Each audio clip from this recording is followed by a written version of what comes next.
What up? Welcome back to the channel. I'm Mo.J and we are locked in. This is the recap for Power Book 4 Force, episode 9. We do have a 2-week break before the finale, but until then, RIP to Diamond, RIP to Marshall. Neither one of them brothers, they deserved it, but Diamond went out protecting his brother, and Marshall went out because he wouldn't take out his brother.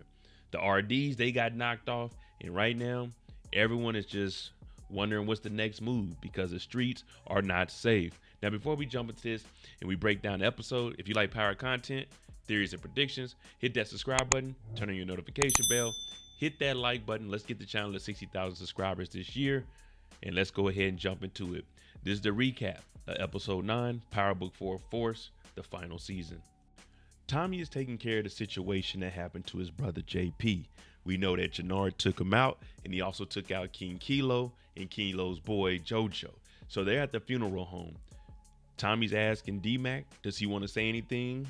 D-Mac is like, nah, let's get up out of here. D-Mac is looking for revenge. So Tommy gets Kilo and JoJo cremated, but they start picking out a coffin for JP because we can't let JP just go out without the proper funeral. Diamond is in the basement doing cardinal sin number 1. His brother already told him, do not get involved with Madam Wu outside of business. And what was Diamond doing? He was getting into it with Madam Wu, and it wasn't business. It was strictly pleasure. So it may have been some foreshadowing when he said, you're going to end up in acid if you mess with Wu. But Jannard comes down and he has to explain to Diamond exactly what happened. And that's the JP situation, getting him knocked, but also getting King Kilo up out the way. So Jannard is explaining it, and he's like, man, this is our chance to make a move on Tommy. Diamond's not trying to hear none of that because this move was unsanctioned. We know that the Marquez cartel is against Tommy, so Diamond is saying, well, we can link up with them and we can try to fix this whole situation with a backdoor move. Tommy is after Jannard. He's arming up. He's talking to Shanti, asking her, hey, you know we going after Jannard, what he did to my brother. So Shanti's like, well, I don't know where he is right now. So Tommy wants to also know where's some other hangout spots because they were messing with each other. But then Miguel comes in, and Miguel, he's talking about, hey, we really got to put the living before the dead. Basically saying, forget getting revenge for JP at the moment. Let's go ahead and go get this revenge against the Marquez cartel because they tried to put a hit on me. So right now they're trying to decide on what they need to do. But Tommy says, look, you got after the Marquez cartel and I'm going after Jannard. And let's meet up at 1 o'clock because they still owe Che that money for the re-up. The RDs are left without a king. King Kilo is gone. They're down here talking to Jannard like, what happened? And Jannard is lying. Well, when I came in there, JP, he got to shooting. He took out King Kilo and he took out JoJo, and then I took him out. And he's like, well, we still want D-Mac. So the RDs are still looking for him. And the only person that they can look at that might know where he is none other than Marshall. So they're looking at Marshall like, give him up. Where's he at? Jannard steps in and protects him. But right now, he has the RDs believing that JP took out King Kilo to buy them a little bit of time. After the RDs leave, Jannard goes over to Marshall, and he's trying to convince him, I need you to take out D-Mac. He's asking, why do I have to take out D-Mac? And he's like, look, it's either you do it because he won't know that you coming to try to take him out, or I give $10,000 to somebody else. Are you in CBI or not? That peer pressure is getting put on Marshall, and he tells him he's in CBI. So he does say that D-Mac is his brother, but the gang is bigger than family. So Marshall has a task of taking out D-Mac. Bobby DeFranco is still trying to piece together how he can get at Tommy Egan and solve the Stacey Marks case. Well, Delgado presents some evidence that the guy Chan, that's the lawyer for Ortega, isn't a real lawyer. None of his credentials align. So she's saying that hit on Stacey definitely could have came from the cartel. But Bobby DeFranco is like, nah, I don't believe that. Plus they got Vic arrested the other night. So he's like, look, I want to stay on top of this, but I don't believe the cartel had anything to do with it. And she's saying, well, this is a Fed case. So anything dealing with Tommy Egan or any of the cartels, it needs to be ran by me. While Bobby's upstairs going back and forth in the interrogation room, Bill Sang is down here talking to Vic. And he's like, look, I can still put a murder charge on you. I need you to flip. I need you to tell me what you know about Stacey Marks. You can't just walk away. You tell me that Stacey Marks was crooked and we can work from there. Vic is kind of hesitant at first, But he says, listen, I'll say that Stacy was crooked, and I'll say that she was in bed with Tommy Egan on some illegal activities. But if I do snitch, I need to be able to walk out of here scot-free today. Well, Bill really wants to get Ortega and Chan off his back. So he's like, all right, well, just write a statement here and you can go free. Tommy's doing some head hunting around the city and he pulls up on some CBI members. Our boy Smurf is out here with his boy. They hitting the Zai. They going back and forth. Tommy shows up, drops a bag of money. He's like, are y'all with CBI or y'all want to be with me? Now, they both got their hands up. Smurf is like, well, Tommy, you know, if I flip, you ain't going to trust me. He told the truth. The other guy, he took that money and was like, well, Tommy, I don't know where Jannard is, but I'm not going to turn down free money. Well, Tommy tells them, send this message to Jannard, and boom, he shoots the other guy. He drops down, and Smurf is looking at Tommy. Yeah, Smurf is with Tommy now. Diamond and Jannard pull up on Roberto Ortega. They trying to get in with the Marquez cartel. It's his first day out of prison. He's living the life. He got 2 chicas with him. But when they come over there, he's like, what are y'all doing? Y'all very brave. I should pop y'all because I went to jail because of you fools. They're like, nah. We want to make you some money. It seems like these cartel jefes, all you have to do is tell them you're going to make some money, and they're very accepting. Now, what happens is they snatch up Jannard. They getting ready to take Jannard out. But Jannard is like, wait. I took out Tommy's brother. Diamond is like, he did last night. So we do have a common enemy. So the Marquez cartel led by Ortega says, we'll work together. We'll do a business partnership. But y'all listening to me and don't move on Tommy. I'm going to take him out myself. Tommy wakes up from getting kidnapped and yells out Miguel's name. Well, it turns out Miguel is tied up in the same seat he is. They back to back, tied up, and in comes Che. They kidnapped Miguel at his own house, warehouse / bar, and threw him in that back where he tortured people. And Che said, I told y'all not to do no wild nothing. I told y'all not to do anything without me giving that green light. Also, y'all owe Che money. So Che, he gets the pliers out and he's about to start torturing Tommy. But Tommy says, we had to make that move. If we didn't, then your whole organization would be blown up. So Che tells him, you got to the end of the day to give me my money and you better go handle whatever situation you said that you was going to handle. So Tommy gets let go, but Miguel has to stay until Tommy comes back with the money. The RDs show back up and they are pissed. Why are they pissed? Because 5 of them got knocked. So they assume that Jannard or somebody gave Tommy the drop on their men. And they like, nah, we ain't do that. So it's a standoff down here in this basement. No security, just gang versus gang. Well, the RDs don't want to be in the coalition anymore. And they basically going at Jannard. Like, Jannard, this is your mess. Where's D-Mac at? I told y'all we want all of them by the end of the day. They start yelling at Diamond, but Diamond, he's like, who y'all yelling at? We gonna handle the situation. Y'all just stand down and shut up and get out our way. So right now it's disorganized, but everyone has an ego. And for the moment, we did put the guns down, but it's not looking good for the RDs or CBI. Vic gets out of jail for telling on Tommy, saying that Stacy Marks was crooked. And well, what does he do? He heads to the airport. Him and Ray, they hopping on a private jet, about to go to Ireland. They get on here. You can tell that Vic's a little bit hesitant. I don't know why. You got champagne, you got a beautiful woman, you got a private jet. You about to get away from this nonsense. But something just ain't sitting right with Vic. Even though he has a sweet escape, he's a little hesitant. Tommy is supposed to be meeting with Diamond, but at 1 o'clock, they were going to meet up with Che to give Che the money. When they get there, Miguel is sitting next to Che at the bar drinking a Corona. This is after Che just threatened to delete Maria and the unborn child. Well, Shanti, the showstopper page, shows up and she drops the money off and says, I'm Tommy's new business partner. Che sees the money. He's a little hesitant, but he says, if you're going to be Tommy's business partner, that's the only way I'm doing business with you. So Shanti bailed him out. And that's a good thing. This buys him a little bit of time. And Che, as long as his money's on time, he's really looking at it like, I don't care who brought me my money. I just wanted my money. Marshall's sitting at home, depressed. He's eating because his job is to take out his brother D-Mac. D-Mac shows up. Marshall hops up. And he's mad. He got a gun on him. And he's basically telling D-Mac that people are looking for him and he needs to just leave the city. Then he does the unthinkable. He pulls a gun out on D-Mac and tells him, man, I don't want to be the one that has to delete you, but you need to leave before I change my mind. So D-Mac's looking at him like, damn, you choosing CBI over your brother? We known each other since we were 6 years old. Once Marshall puts his gun up, D-Mac pulls out his, and Marshall says, see, you just like me, you scared to do it.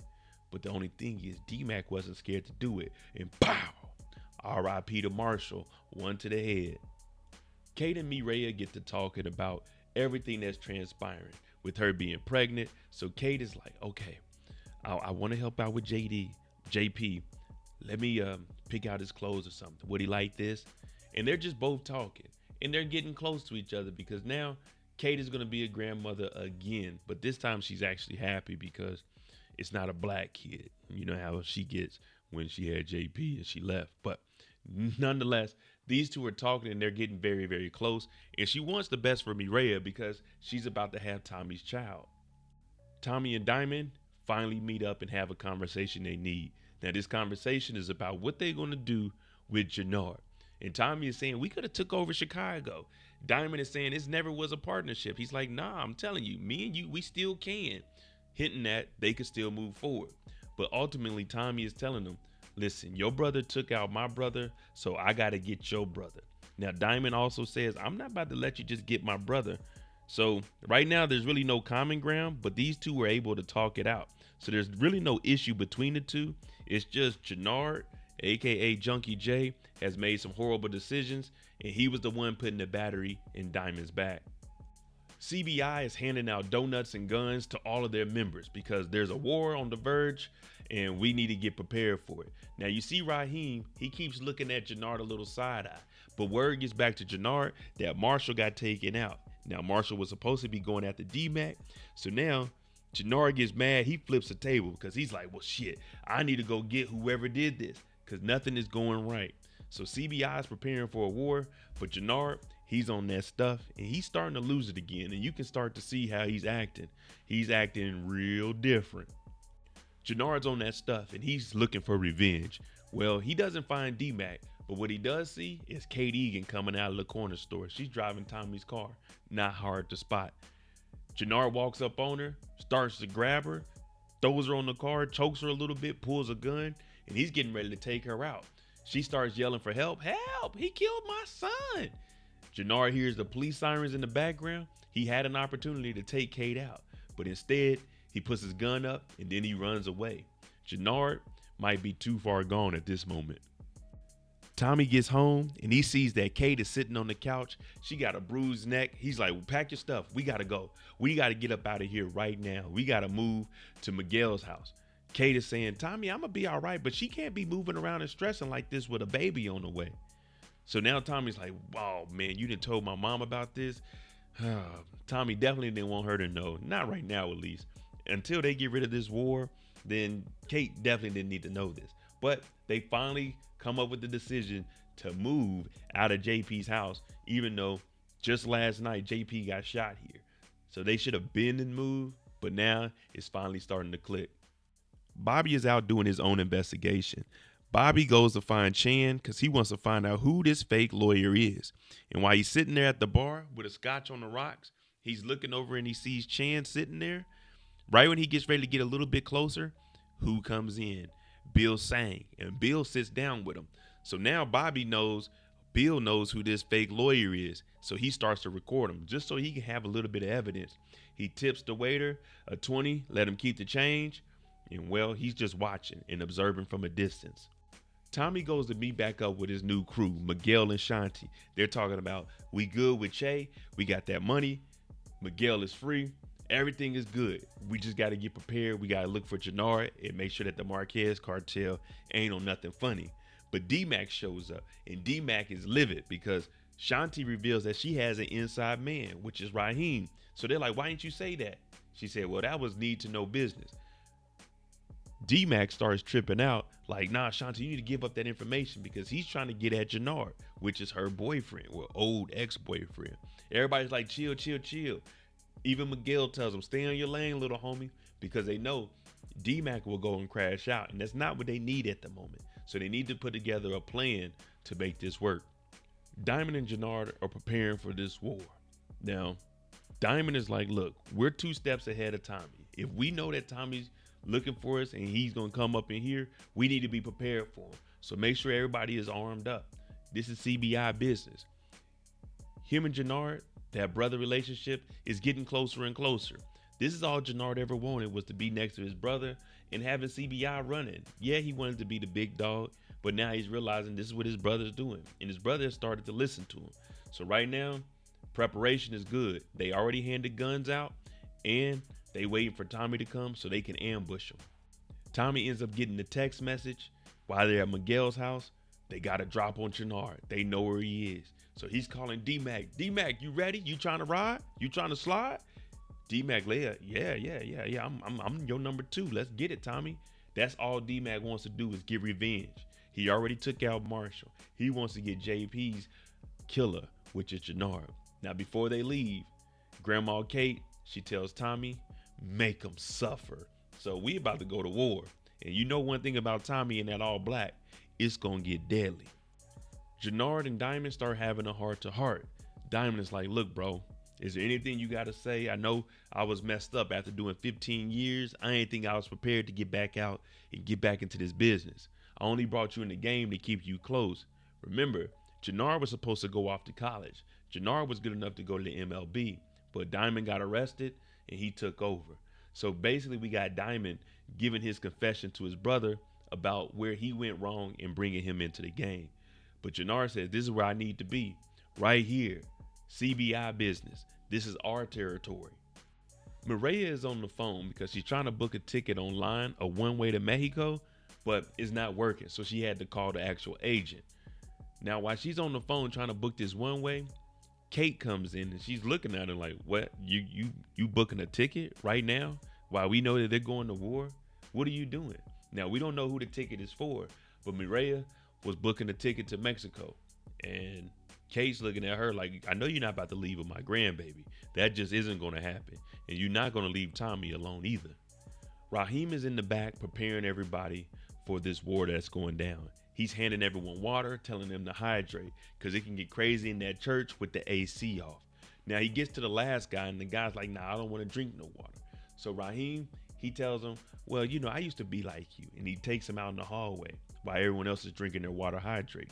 And then he slits this guy's throat.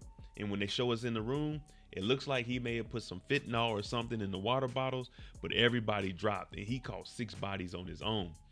Well, next time you know not to just take water from a stranger, because the Marquez cartel and the other members of the coalition, they don't know Raheem.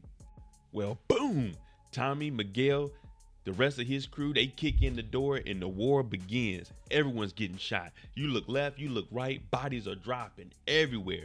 Jannard takes a look over at Raheem and he's like, what? He ain't doing no shooting. It's kind of awkward, but he couldn't pay too much attention to it because the bullets are flying everywhere. Well, Jannard, he gets a shot off on D-Mac. Pop, pop, pop. D-Mac gets hit. D-Mac falls to the ground. Tommy was yelling, get down, get down. Tommy gets a shot on Jannard. Wide open shot. But when Tommy pulls the trigger, Diamond jumps in front. Diamond gets hit in the chest. Bow, bow. He drops down to the ground. Everybody starts to disperse and get the hell up out of here. And the last thing we see is Jannard on top of his brother, screaming, crying. Diamond just took a bullet for his baby brother. All right, there you go. Episode 9. Let me know what you think about that recap. Would you have took a bullet for your brother if you were Diamond? I guess Diamond looked at it as, I brought you in this game. I kind of screwed you over. So this is my one for you. Let me know what you think about that. We do have 2 weeks before the finale. The What's Next video is up, breaking down the episode 10 trailer. Hit that like button, hit that subscribe button. Let's get to 60,000 subscribers. I appreciate you guys. Thanks for watching. I'm out.